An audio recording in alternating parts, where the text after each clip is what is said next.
Korang tahu ni apa? Nilah petola atau lebih dikenali lufah. Bila petola ni dah kering, kita biasanya buat apa? Tapi di China, benda ni dianggap harta karun, bukan sampah. Kulit kerasnya dikupas, dibasuh sampai bersih, lepas tu dijemur bawah matahari beberapa hari sampai jadi ringan, kuat dan bertekstur macam span. Bila dah kering betul, ia dipotong, dibersihkan lagi, kemudian diproses guna mesin khas.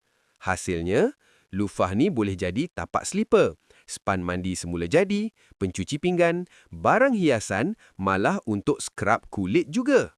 Daripada benda yang orang anggap tak guna, terus jadi produk berguna, jimat, mesra alam dan zero waste vibes.